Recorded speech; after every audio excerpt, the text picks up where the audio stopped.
que puede ser inocuo, ¿no? En un momento donde la gente está más pensando en sobrevivir que en atendiendo las políticas, creo que es una noticia que es un tsunami. Es muy difícil que pase desapercibida. Te escape, digamos, es como lo de Esper, ¿no? El nivel fue tan rápido, corrió tan rápido, ¿no? Lo de Esper que, digamos, era imposible que aunque vos no quisieras enterarte, te enteraras. Bueno, con esto quizás pase lo mismo, lo veremos mañana, pero claro, la Argentina es un quilombo tan grande que por ahí, claro, el cine negro acá es todos los días. Y puede pasar cualquier cosa mañana que se coma esta información. No lo sabemos porque básicamente esto es Argentina. Entre las cosas maravillosas que pasaron hoy, que era un día muy importante, 14 de octubre, claro, estamos todos pendientes de la inflación, Faca. Usted dijo acá hace mucho tiempo que si Milei lograba que cada peso que subía el dólar... Que no miremos las encuestas, que miremos el valor del dólar. Que miremos el dólar. Y ahora, bueno, se le fue, lo tiene más o menos amañado, pero se descontrola otro señor que tenía bastante controlado, que se llama inflación. Inflación, no, a mí me contaron la semana pasada que había charlas un poco fuertes entre algún funcionario y las segundas líneas técnicas del INDEC respecto del número que iban a dar a conocer hoy, ¿no? Había algunas charlas fuertes que no se tendrían que haber dado, ni siquiera finalmente se dio a conocer la inflación, fue 2,1, un número que el gobierno no quería, vuelve a empezar con 2 de inflación en Argentina después de mucho tiempo, Milei llega a las elecciones con la inflación subiendo de a poquito, ¿no? Para hablar de este índice y de por qué este 2,1 y cómo puede seguir la tendencia, estamos con Sebastián Menescaldi, economista y director de EcoGo Consultores. Sebastián, Agustín Larrey te saluda, ¿cómo te va? Bien, Agustín, gracias por recibirme. No, gracias a vos por atendernos. Y trataba de desmenuzar sin mucha profundidad los números que dio a conocer el INDEC. Y uno ve que los alimentos subieron, pero menos que la inflación. ¿Y qué es lo que termina de empujar este 2,1? Bien, a ver, este mes, digamos, como vos dijiste, la inflación de alimentos no fue tan alta, fue 1,9%, o sea, viene por debajo del nivel de inflación, y tuviste incrementos importantes en lo que fue la parte de vivienda, donde destacó el propio INDEC que el alquiler fue uno de los componentes que más incidió en la suba, que creció 3,1% en el mes, la educación, que también creció 3,1%, y el transporte, que creció 3%. Estos fueron los 3 segmentos, gran parte de ellos regulados, que fueron los que más afectaron al nivel de inflación y explicaron parte de la suba respecto al mes pasado. Todo esto igual en un marco donde el tipo de cambio, acordate, había tenido un salto importante, claro, ¿no? Había crecido más del 5% en el mes. O sea, yo te diría que el gobierno, más allá de todo, debería resaltar que si bien se aceleró, la verdad que lo que nosotros llamamos el pass-through, que es el traspaso de precios del tipo de cambio a los precios, la verdad que fue muy bajo.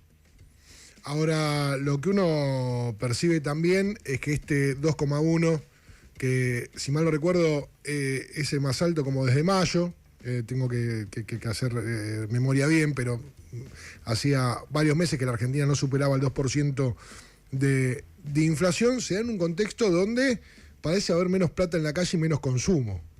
Sí, o sea, es donde avanza el 2,1 de la inflación, pero los salarios no avanzan. En eso te voy a dar razón, es verdad, fue el número más alto desde mayo, había estado entre 1,5 y 1,9% en esos meses, pero es cierto que se da en un contexto donde, ¿por qué también este traspaso del tipo de cambio a la inflación no se da como pasaba en otros momentos donde se aumentaba 5%, todos los precios aumentaban 5%? Uh-huh. Y la verdad es que lo que te está pasando es que vos tenés una competencia, digamos, mayor competencia de productos importados, o sea, no puedes aumentar mucho tus precios, y tampoco, digamos, el consumo te lo está avalando. Cuando ves los últimos números, ya salieron datos, por ejemplo, de ventas PYME, y están en caída respecto al año pasado, en términos de cantidades, con lo cual es una demanda que cae, y entonces las empresas, digamos, no pueden, digamos, trasladar cualquier incremento que tengan en sus costos a los precios. ¿Por qué? Porque si no dejan de vender y no pueden, digamos, ni siquiera cubrir los costos fijos. Entonces eso es lo que estamos viendo hoy. O sea, es una suba, pero yo te diría que viendo cómo fue la evolución del tipo de cambio es muy acotada. Es muy acotado, o sea, en ese aspecto vos decís, che, el gobierno se tiene que poner medianamente contento. ¿Por qué? Por esto, porque podría haber sido más, y la contrapartida que uno puede ver es que eso que no sucedió, ese pass-through, ese paso a precios del aumento del dólar, tiene que ver con un mercado en recesión. Es un mercado que está en recesión y donde los ingresos no crecen, y creo que por eso es que se preocupó el gobierno. O sea, no se tiene que preocupar. O sea, cuando uno empieza a ver cuáles son las preocupaciones de los argentinos, ya dejó de ser la inflación el mayor problema, ahora es el número 15, no sé qué número será, Sí. Y llegar a fin de mes es la mayor preocupación. Y creo que el gobierno debería empezar a atender a ver eso y empezar a ver cómo puede hacer, digamos, para que la economía vuelva a crecer. Porque la verdad es que uno cuando mira los números, más allá de las variaciones interanuales, que es lo que festeja el gobierno, cuando uno mira los números de los niveles de producción local del PIB, la verdad que no creces desde febrero de este año. O sea, el nivel de actividad viene muy planchado, incluso te diría que viene descendente, y las últimas novedades que tenés, lo que está pasando en lo financiero, y la verdad que no te ayuda. O sea, la elección no te ayuda, este mes también va a ser un mes malo, muy probablemente de ventas, nadie va a querer consumir, nadie quiere invertir, todos esperando qué pase con la elección. ¿Todo esto por qué? Bueno, porque el gobierno, si bien construyó, digamos, mejoró el manejo de la macroeconomía, logró mejorar la parte fiscal, no se hizo fuerte en la parte externa. Entonces tenés ahí un posible desbalance hacia adelante que te provoca, bueno, que todos tengan esté todo muy incierto y todos cancelan decisiones de consumo e inversión. Ahora estamos hablando con Sebastián Menescal, economista, director de EcoGold. Sebastián, digo, la pregunta también tiene que ver con el devenir de la inflación en los próximos 3 meses, de acá a diciembre, post elecciones. ¿Pensás que que va a estar atada directamente al resultado del 26 de octubre, lo que pueda suceder con la inflación? ¿O pensás que el gobierno igualmente la va a tener controlada? A ver, el programa económico que tuvo este año el gobierno claramente no funcionó. Necesitó 2 rescates. Primero el del Fondo Monetario Internacional, ahora el de Estados Unidos. Está claro que el gobierno tiene que hacer un cambio, sobre todo en el sector externo, tiene que volver a comprar reservas, y eso va a implicar muy probablemente un tipo de cambio más alto, y probablemente implique alguna suba mayor de la inflación en los próximos meses.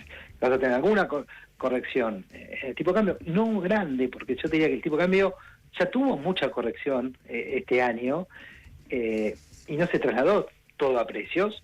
O sea, probablemente tengas que hacer alguna corrección adicional, pero no muy grande, y que tampoco sé si cuánto se va a trasladar a precios. Probablemente tengas una inflación que pueda estar en los próximos 2 meses que restan del año arriba del 2,5, algún mes arriba del 3, depende de cómo sea el ajuste.